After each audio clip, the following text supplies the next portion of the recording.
वर्ष होतं 2006. दिवस होता 11 जुलै. काय झालं या दिवशी, जो हा दिवस इतिहासामध्ये काळा दिवस म्हणून ओळखला जातो. आजही मुंबईकरांच्या अंगावर तो दिवस आठवून शहारे येतात. त्या दिवशी फक्त मुंबईच नाही, अख्खा देश हादरला होता. काय नेमकं झालं होतं त्या दिवशी, कुठे घडलं होतं आणि कसं घडलं होतं, पाहूयात या व्हिडिओच्या माध्यमातून. 11 जुलै 2006. वेळ होती संध्याकाळचे 6:20. सगळे चाकरमानी कामावरून घरी जाण्याच्या मार्गावर होते. घरी जाऊन आपल्या मुलाबाळांना भेटणं, आपल्या कुटुंबाकडे जाणं, आपल्या कुटुंबाला वेळ देणं, याचीच फक्त डोळ्यात त्यांच्या आस होती. कामं संपून लोकलमध्ये ते निघालेले होते. खचाखच भरलेली लोकल होती. 6च्या पुढे लोकलमधली गर्दी आपल्या सगळ्यांनाच माहिती आहे. चर्चगेटवरून सुटणाऱ्या या सगळ्या लोकल गाड्या होत्या आणि खचाखच भरलेली ही लोकल चर्चगेटवरून निघालेली होती. त्याच वेळी अचानक मोठा आवाज होतो आणि हा आवाज फक्त एकदा होत नाही, फक्त दोनदा होत नाही, हा आवाज 7 वेळा होतो. तब्बल एकामागून एक 7 साखळी बॉम्बस्फोट मुंबईच्या लोकल ट्रेनमध्ये केले जातात. ही काही साधी गोष्ट नव्हती. 7 बॉम्बस्फोट झाल्यामुळे रक्तांच्या थारोळ्यात सगळी लोकल भरलेली होती. तो सहकारी ज्याच्या सोबत 20 ते 40 वर्षापासून अनेक लोक प्रवास करतात, त्या लोकांना, आपल्या सहकाऱ्यांना रक्ताच्या थारोळ्यात बघायला लागलं. कित्येक जणांचे अवयव हे त्यांच्या शरीरापासून वेगळे तुटून पडले. काय नेमकं झालं होतं? तर मुंबईमध्ये 11 जुलैला 6:20 हे साखळी बॉम्बस्फोट घडवण्यात आले. 2-2 मिनिटाच्या अंतराने हे साखळी बॉम्बस्फोट झाले आणि या बॉम्बस्फोटामध्ये कुकरचा वापर करण्यात आला. कुकरमध्ये हे बॉम्ब फिट करण्यात आले. त्याच्यामध्ये RDX असेल, आणखी वेगळे त्याच्यात घटक असतील आणि ते सगळे कुकरमध्ये फिट करून ते लोकलच्या सामान जिथे ठेवतात तिथे वर ठेवण्यात आले.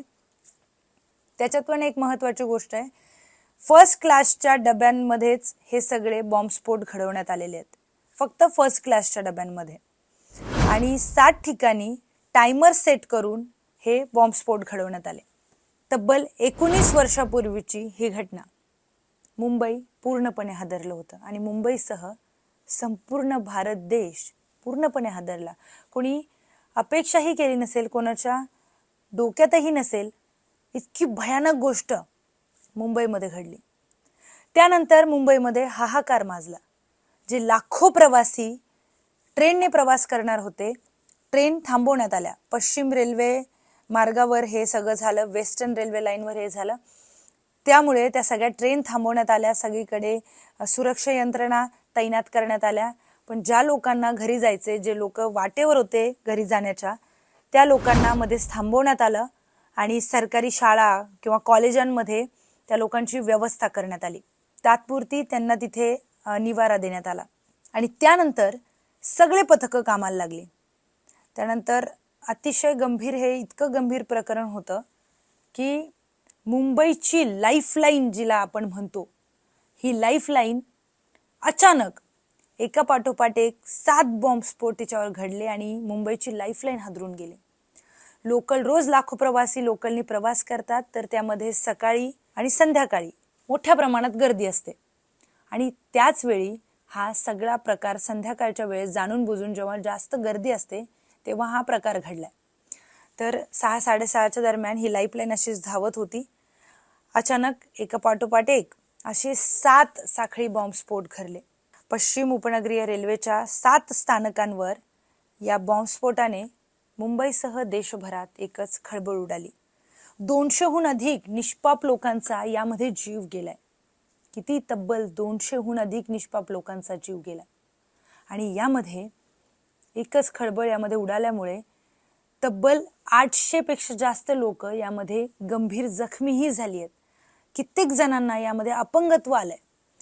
भारताची आर्थिक राजधानी समजली जाणारी आपली मुंबई, या मुंबईमध्ये 11 जुलै 2006च्या दिवशी एका पाठोपाठ एक असे 7 साखळी बॉम्बस्फोट घडवून आणले आणि हे स्फोट मुंबईमधील पश्चिम रेल्वेच्या जसं वेस्टर्न लाईनवर हे घडवण्यात आले. त्यामध्ये खार रोड असेल किंवा जोगेश्वरी, माहीम, माटुंगा, मीरा रोड, बोरीवली, वांद्रे या ठिकाणी हे सगळे स्फोट घडवण्यात आले आणि मुंबईसह सगळा देश यामध्ये हादरून गेला. सरकारी आकडेवारीनुसार या हल्ल्यामध्ये 209 निष्पाप मुंबईकरांचा बळी गेला आणि 714 म्हणजे 800च्या जवळपास लोक जखमी झाली आहेत, अपंग झाली आहेत. या हल्ल्यानंतर पश्चिम रेल्वेची वाहतूक बंद करण्यात आली. हजारो प्रवासी जे रेल्वे स्थानकावर अडकून पडले होते त्यांच्यासाठी प्रशासनाने शाळा आणि कॉलेजांमध्ये तात्पुरती व्यवस्था केली. बेस्ट बस जी मुंबईमध्ये चालते त्या बेस्ट बसने प्रसंगाचं गांभीर्य ओळखलं. जेणेकरून लोकल बंद आहे तर प्रवासी प्रवास कसा करणार हे टाळण्यासाठी बेस्टने आपल्या ज्या सगळ्या बसेस आहेत त्या रस्त्यावर आणल्या.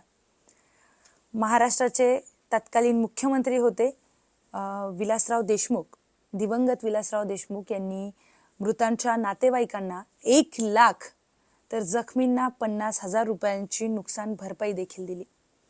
तर तत्कालीन रेल्वे मंत्री लालू प्रसाद यादव यांनी रेल्वेतर्फे जे मृत झालेत त्यांच्या नातेवाईकांना 5 लाख रुपये देण्याची घोषणा केली आणि जवळचे जे नातेवाईक असतील त्यांना नोकरी देण्याची घोषणा केली. पण बॉम्बस्फोटाचा योजनाबद्ध कट कसा रचला गेला, या बॉम्बस्फोटामध्ये सिमी आणि लष्कर ए तोयबाच्या या अतिरेकी संघटनांचा कसा सहभाग होता हे देखील नंतर ATS ने जेव्हा सगळा तपास केला त्याच्यातून लक्षात आलं. या अतिरेकी संघटनांना योजनाबद्धरित्या यांनी हे सगळे स्फोट घडवून आणलेले आहेत. घटनेनंतर ATS ने 13 जणांना अटक केली.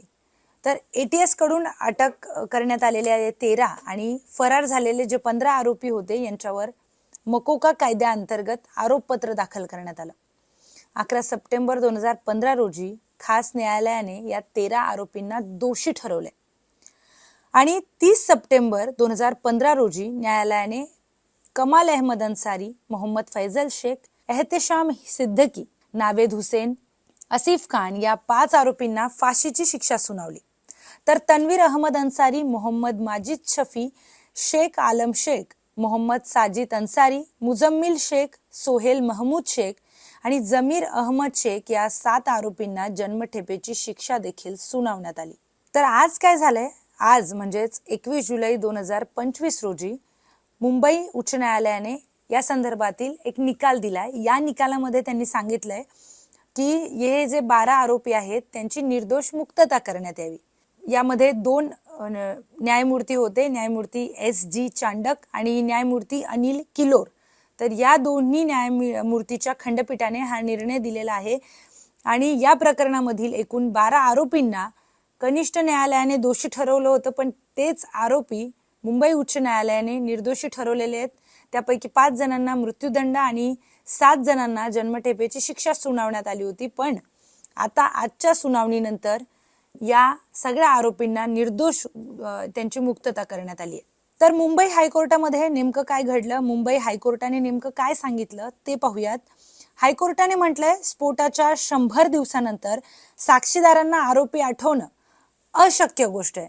पहिलं हे निरीक्षण मुंबई उच्च न्यायालयाने नोंदवलं. दुसरं निरीक्षण, साक्षीदारांच्या साक्षी विश्वास ठेवण्यासारख्या नाहीत असं देखील त्यांनी म्हटलेलं आहे. हे निरीक्षण देखील नोंदवलंय.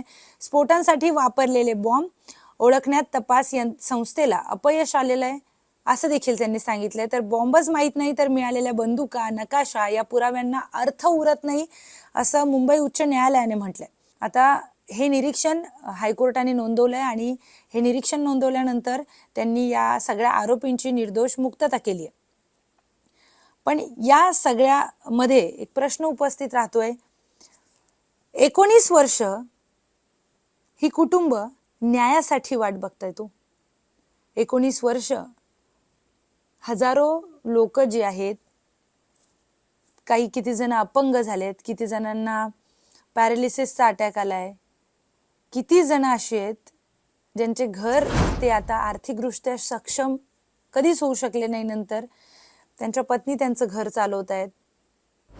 अनेक अशा गोष्टी आहेत. त्यांना न्याय कधी मिळणार? 19 वर्ष एखाद्या कुटुंबातील एखादा व्यक्ती न्यायाची वाट बघतोय, पण 19 वर्षानंतरही आपण त्यांना न्याय देऊ शकलो नाही, किंवा जे आरोपी त्यांना वाटले होते की हेच ते आरोपी आहेत, यांना पकडलेलं आहे, यांच्यावर कारवाई सुरू आहे, यांना शिक्षा होईल, तेही आता निर्दोष मुक्त झालेले आहेत. म्हणजे खरा आरोपी कोण हा प्रश्न अजूनही प्रश्नच राहिलाय. याचं उत्तर कधी मिळणार? 19 वर्षानंतर 60 ठिकाणी साखळी बॉम्बस्फोट करणारी लोक मोकाट फिरतायत का मग आता, असं म्हणायचं का? याचं उत्तर काय आणि याचं उत्तर देणार कोण? आणखी अशी माहिती मिळते की या संदर्भात सुप्रीम कोर्टामध्ये सरकार धाव घेणार आहे. या निर्णयाला सुप्रीम कोर्टामध्ये आव्हान देण्यात येणार आहे. पुढे सुप्रीम कोर्ट त्याच्यावर काय निर्णय घेईल या सगळ्या पुढच्या गोष्टी आहेत. पण 19 वर्षानंतर त्या कुटुंबाला तुम्ही न्याय देऊ शकले नाही, जे कुटुंब आजही तुमच्याकडे न्यायाची अपेक्षा करते, जे कुटुंब आजही वाट बघते त्यांच्या घरातल्या मारेकऱ्यांना शिक्षा होईल. ते लहान तानलं बाळ 19 वर्षापूर्वी ज्या वडिलांची वाट बघत होतं, ती मुलगी, तो छोटा मुलगा आता मोठा झालाय, त्याला आज वाटलं हा कुठला न्याय? का इतके वर्ष लागतायत? त्याच्या बाबांच्या, त्याच्या आईच्या मृत्यूची जबाबदारी कोणाची आहे? आणि आरोपींना कोण शोधणार? ही फक्त संख्या नाहीये. 200हून अधिक लोक मेले, 800हून अधिक लोक जखमी झाले, अपंग झाले. ही काय फक्त संख्या आहे? यामध्ये कुणी आपला बाप गमावलाय, कुणी आपली आई गमावलीये, कुणी बहीण गमावलीये, कुणी भाऊ गमावलाय, कुणी आपली पत्नी गमावलीये, कुणी आपला पती गमावलाय. अनेक कुटुंब यामध्ये उद्ध्वस्त झालेत. त्यामुळे या गोष्टीचा न्यायनिवाडा होणं अत्यंत गरजेचं आहे. पुन्हा त्यांच्या चेहऱ्यावर तेच प्रश्नचिन्ह. आपल्याला या सगळ्या घटनेबद्दल काय वाटतं? आपलेही काही अनुभव असतील तर कमेंटमध्ये नक्की सांगा. पाहत रहा न्यूज 18 लोकमत.